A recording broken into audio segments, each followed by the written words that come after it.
어디서 이제 보기로는 두 번째 회사 엑시트를 할 때 한 200억 정도 규모였던 걸로 아는데 네네. 엄청난 이제 커리어를 갖고 계시는데 왜 이렇게 누출하신 이제 근데 왜 내려오셨어요, 일로? 이번 영상에서는 중소벤처기업부와 인포뱅크, 이후가 함께 초기 스타트업을 지원한 프로그램 시드팁스 프로그램의 우수기업 분들 모시고 어떤 스토리를 가진 기업들인지 성장 스토리 한번 들어보도록 하겠습니다. 반갑습니다. 안녕하세요. 한 분 한 분씩 어떤 회사 운영하시는 이제 누구신지 한번 소개 부탁드립니다. 네, 안녕하세요. 저는 연금보험 매매 플랫폼을 운영하고 있는 인슈딜의 대표 이남수입니다. 네, 안녕하세요. 저는 가상자산 운용 서비스를 하고 있는 퓨처리즘의 대표 이범근입니다. 안녕하세요. 저는 아젠다북의 문인식입니다. 저희는 리서치 플랫폼을 운영하고 있고요. 지금 현재 오픈 베타 중입니다. 네, 안녕하세요. 시드팁스 운영사인 인포뱅크의 김종철 이사입니다. 이제 팁스 프로그램이 사람으로 치면 이제 팁스 받았다라고 하면은 명문대에 입학한 거나 마찬가지다, 스타트업으로서 이런 얘기 많이 하는데 아무래도 시작하자마자 들어가게 이제 문턱도 조금 높고 이제 그 전 단계에 좀 징검다리처럼 이제 시드 팁스라는 프로그램을 만들어서 이 전부터 지원을 하고 이제 팁스까지 기업들을 빠르게 성장을 시켜보자라고 하는 게 이제 시드 팁스 프로그램의 취지였는데요. 그러면은 언제쯤 창업을 하셨고 어떤 비즈니스를 하고 간단히 설명해 주실 수 있을까요? 저희는 연금보험을 매매할 수 있는 이제 플랫폼을 운영을 하고 있어요. 어떤 경제적인 이유로 중간에 이제 해지하시는 분들 굉장히 많잖아요. 근데 이제 보험을 매매할 수 있다라는 개념이 굉장히 생소하고 현재 이제 우리나라 같은 경우는 전혀 시장이 존재하지 않는데 저희가 이제 최초로 연금보험에 대해서 이제 매매할 수 있는 플랫폼을 시작을 했습니다. 저희 같은 경우에는 2022년 4월 말에 설립되었고요. 가상자산 이제 위탁 운용 서비스를 메인으로 하고 있고요. 21년 6월부터 작년 12월까지 저희가 누적 수익률로 115%를 달성을 했습니다. 일단 저희는 2021년 6월 달에 창업을 했고요. 이제 리서치가 지금까지 보면 ARS, 저도 리서치 전화하면 죄송합니다 바로 끊어버려요. 설문조사 하려고 누가 얘기 말만 걸어도 도망가거든요. 근데 이제 이거를 좀 재밌게 사람들이 궁금해하는 쪽으로 풀어가는 거죠. 네, 좋습니다. 자, 그러면 이제 하나하나 좀 이야기를 들어보도록 할게요. 제가 보니까 이전에 창업을 하셨고 네네. 엑시트도 하셨고 이제 연쇄 창업가세요. 네네. 좀 어떤 인생을 살아오신 분인지 좀 들어볼 수 있을까요? 인생이요? 네. 일단 저는 이게 창업은 일단 세 번째예요. 예전에는 이제 대기업에서 좀 일을 하다가 대기업 가면 안 망할 줄 알았는데 저만 가면 이제 척척 망하더라고요. 아니, 뭘 하신 거예요?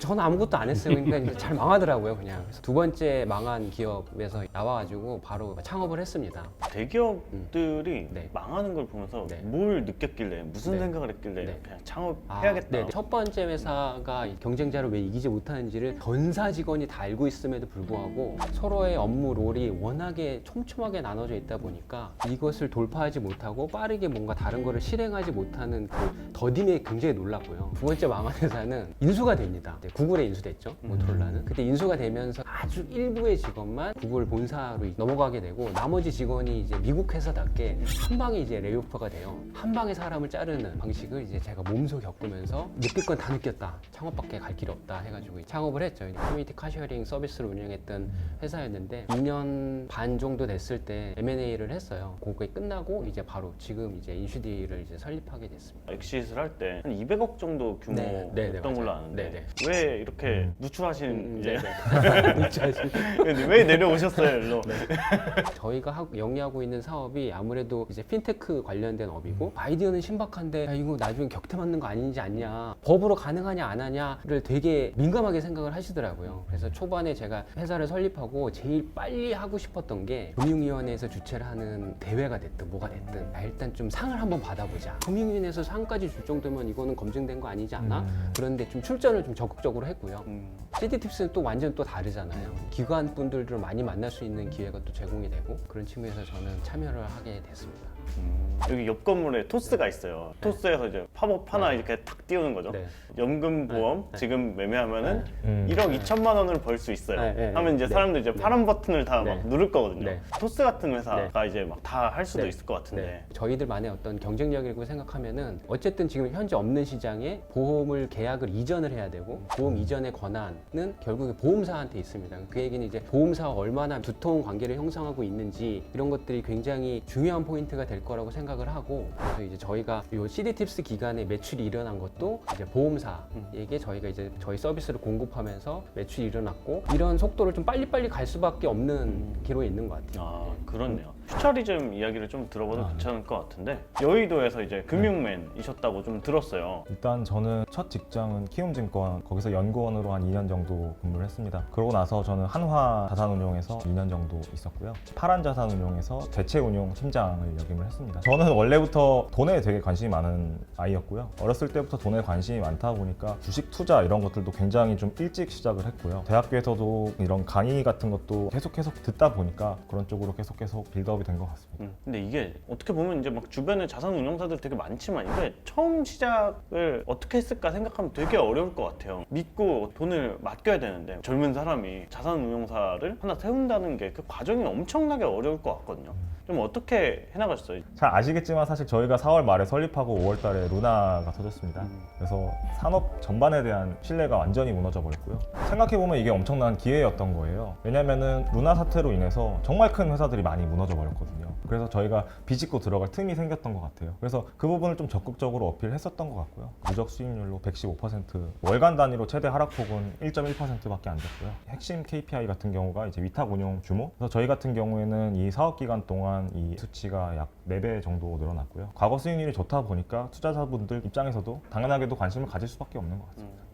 자, 그러면 이제 아젠다북 이야기도 한번 들어봐도 좋을 것 같은데 일단은 저는 사실은 창업을 굉장히 오래전에 했어요. 대학 다닐 때 귀금속 쪽 종로에서 뛰어다가서 그때 이미 사업자 내서 하고 학교 과 친구들 동원해서 한 10톤 트럭 10개 막 담아가지고 롯데 호텔에 막 하루 만에 또 셋업하는 작업도 했었고 제 회사를 차렸다가 홀딱 망했다가 그 이후에 이제 뭐 게임하고 음악 뭐 그런 쪽 이제 그걸 한 10년 하다가 그러다가 이제 IDC를 제가 이제 대표로 가서 트래픽 운영하고 서버 뭐 몇만 대 운영하고 거기서 또 배우는 게 있고 그런 것들이 다 적용이 되는 거죠. 그러다 보니까 사실은 알고 싶고 그 알고 싶은 게 상대방을 알고 싶은 것도 중요하지만 결국은 사람들이 가다 보면 본인을 알고 싶어 해요. 결국은 저희가 이제 리서치는 앞에서 어떤 낚시를 하는 거고 그러니까 아젠다북이 그냥 SNS 기반의 리서치 설문조사 앱이다가 아니라 그 안에 들어가서 결과 보기를 보면 현재 40만 개의 데이터들이 교차 분석되고 있거든요. 실시간으로. 사실 스몰 데이터, 그러니까 성향 데이터를 수집하기 가장 좋은 툴은 리서치밖에 없어요. 실제로. 그래서 사실은 이제 그런 것들이 저희가 비즈니스 모델로 아주 진지하게 접근하는 방식이죠. 저는 그냥 좀 궁금했던 게 이렇게 엄청난 이제 커리어를 갖고 계시는데 왜 이렇게 시드팁스라는 이제 프로그램을 이제 밟고 이렇게 성장하는 루트를 택하신 건지 좀 궁금했어요. 이제 우연히 사실은 시드팁스를 하게 됐어요.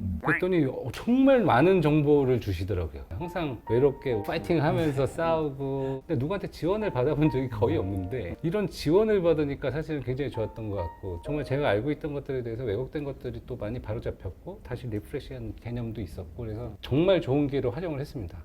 근데 그 좋은 것도 많고 시드팁스가 빡세요. 운영을 하는 입장에서 어쨌든 이제 생겨난 지 얼마 안 된 기업을 이제 제한 시간 내에 보육을 하면서 투자를 해야 되거든요. 맞아요.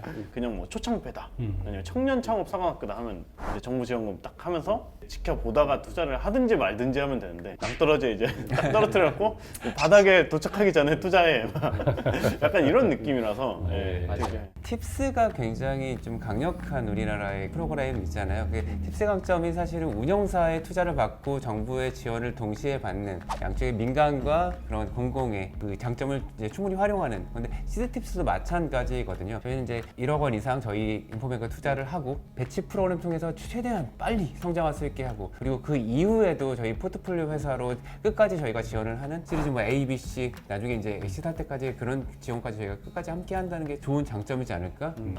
근데 그 좋은 것도 많고 이번에 좀 운영이 된 걸 보면 뭘 좋아하실지 몰라서 그냥 막 이게 이것도 하고 저것도 하고 했는데 좀 재밌었던 게 어떤 거였어요? 무슨 UX도 하고 막 법률 뭐 강의도 하고 막 여러 가지 했었는데 제가 이거 시드팁스 하면서 느낀 거는 아 팁스도 결국엔 이런 궤적으로 가겠구나 이런 식으로 수행이 되는 거구나라는 거 미리 좀 알 수가 있었고 이제 이전에 저도 엑셀레이팅 프로그램을 2번 정도 참여를 했거든요. 적어도 제가 경험해본 앞선 2번의 엑셀레이팅과는 완전 다르게 느껴졌거든요. 굉장히 실무적이었고 현실적으로 도움이 너무 많이 됐어요. 그 중에 이제 하나를 꼽자면 파인더스와 같이 진행한 이제 회계 관련된 이제 회사의 밸류에이션을 어떻게 만들 것이냐 저도 뭐 나름 나름 이제 스타트업을 좀 했는데도 불구하고 아 이게 밸류에이션이 이렇게 하는 거구나. 밸류에이션이 어떻게 되는 거예요? 그러니까 딱 뭔가 그냥 저희 장부 딱 펼쳐놓고 그러니까 제가 만들어 놓은 거 완전 초안이죠. 장부 딱 엑셀 딱 펼쳐놓고 그냥 빠바바바바바 이렇게 계산을 딱 해주시더라고요. 한 60% 이상은 제가 생각하지 못했던 부분, 회사가 어떤 궤적으로 성장해 나가야 되고 거기에 들어가는 돈을 어떻게 추산을 해야 되고 이런 것들을 저희 회사 장부를 딱 열어놓고 직접 멘토링을 해주시니까 완전 큰 도움이 됐죠 정말. 저희가 컨소시엄을 기획할 때 그렇게 기획을 했거든요. BM까지 정말 깊게 같이 고민하고 검토하고 해서 그래서 이 숫자를 도출해냈고 그래서 UI를 도출해냈고 또 이 컨소시엄들이 다 각 분야별로 전문가이기도 하지만 또 초기 투자사이기도 해요. 그 부분이 또 저희 또 프로그램의 또 강점이 되지 않을까? 생각해보면은 유명하신 분들이에요. UX 하면 이제 대표적인 인물 꼽아봐라 하면 장진규 의장님 나오고 되게 좀 특색이 있었던 것 같아요. 사실 저는 모든 세션을 관통하는 것이 결국 무엇이냐 했을 때 내가 말하고 싶은 것과 시장이 듣고 싶은 것과는 그 괴리를 해소하는 과정이었다는 생각을 저는 많이 하거든요. 그런 부분을 이제 간극을 좁히다 보니까 사실은 이제 투자자분들도 설득이 되고 고객들도 설득이 되고 저희가 인재를 유치하는데도 그 부분이 좀 설득이 많이 되더라고요. 또 저희가 이제 데모데이를 2호 채널에서 했었고 그랬는데 너무 감사하게도 투자사분께서 데모데이 보고 연락했다면서 먼저 또 연락을 오신 투자사분들도 있었어요. 그래서 그런 것들도 굉장히 좀 저희한테는 좀 의미 있고 감사하고 또 뜻깊은 에피소드였던 것 같습니다. 그럼 이제 뭐 새 회사의 향후 계획과 비전 들어보고 마무리를 좀 지어봐도 좋을 것 같아요. 우리나라의 연금보험이 이제 매년 꾸준히 이제 해지되고 있는 물량이 한 90만 건 이상이 돼요. 저희는 이 10조원에 달하는 이 해지되는 연금보험 10건 중 1건 정도는 우리가 반드시 매매로 치환시켜보자라는 게 이제 목표고. 그거를 해지를 생각하는 순간에 그 자리에 있기가 정말 어려울 것 네, 같거든요. 맞아요. 시골에 계신 분들도 있을 거고. 그래서 일단 해지가 아니라 매매가 가능하다라는 거를 많은 분들이 아셔야 되고 그 매매까지 이어지는 과정을 빠르게 이제 전개시켜 나가려고 하고 있어요. 퓨처리즘 같은 경우 어떤 계획과 장기적인 비전? 일단은 크립토 펀드 시장 같은 경우가 2025년까지 약 500조 원 정도 시장이 예상되는데요. 저희는 2025년까지 1% 점유율을 가져가는 것을 목표로 하고 있고요. 그러면서도 글로벌로 계속해서 사업 기회를 모색할 예정이기 때문에 앞으로 많은 관심 부탁드리겠습니다. 네, 아젠다북 좀 네. 계획도 궁금합니다. 네. 일단 저희는 국내만 딱 봤을 때 한 3,500명 유저가 있고요. 지금 DAU가 3개월째 이제 안 떨어지고 계속 350명이 유지가 돼요. 여기서 이제 사실은 미국 대선 때도 표본 1,000명이에요. 지금 아젠다 올라오면 이틀 정도 되면 이제 200개 아니면 그날 한 150개 정도 되거든요. 그래서 이제 3일 안에 1,000개의 피드백을 받으면 모든 사업은 할 수 있다. 리서치 관련된 건 모든 거 할 수 있다. 이제 미국이든 영국이든 아프리카든 일단 이 모델을 이제 그대로 하나씩 나라별로 이식해서 일단 올해 안에는 최소한 한 10개 나라 정도는 많은 유저 필요한 게 아니거든 저희는. 네, 딱 1,000 피드백만 이제 해주면 이제 내년에 이제 본격적인 데이터 시장을 들어가려고 하는 거죠. 네. 계획이 확실하시네요. 네. 데이터니까. 네. 이제 올해도 본격적으로 이제 확대해 나가고 다른 시드팁스 회사들도 이제 지원을 하실 텐데 향후 계획과 그리고 이제 참여 동료 멘트 해주시면 좋겠습니다. 올해도 인포잉크 시드팁스 99도시 2기를 이제 선발을 할 거고요. 기간은 5월부터 8월까지 엑셀러팅 프로그램을 할 겁니다. 모집 공고는 다음 달에 나갈 거고요. 올해는 작년보다 조금 더 규모를 확대해서 저희가 트랙 A와 B를 나눴습니다. 시드팁스 트랙을 A 트랙, 그래서 한 10개사 정도 저희가 선발을 할 거고요. 트랙 B에는 팁스 단계 팀들도 모집을 해서 저희가 엑셀팅을 같이 할 생각이고요. 저희가 이제 8월 이후에 저희가 시드 투자를 드리고 내년에는 또 팁스 단계까지 쭉 이어지는 또 성장 지원을 할 예정입니다. 오늘 이 자리를 통해 작년에 처음 시행됐던 시드팁스 우수기업분들의 이야기를 들어볼 수 있었는데요. 올해에는 조금 더 본격적으로 판을 키워가지고 운영이 된다고 합니다. 이렇게 영상 보시는 분들, 이제 대표님들도 캘린더에 넣어두시고 이제 스타트업 다니시는 이제 직장인 분들이라면 슬랙이나 메신저에 이제 꼭 영상 공유를 하면서 사업 계획에 꼭 반영을 해서 좋은 성장의 기회 얻어갈 수 있었으면 좋겠습니다. 오늘 자리해 주셔서 감사합니다. 네, 감사합니다.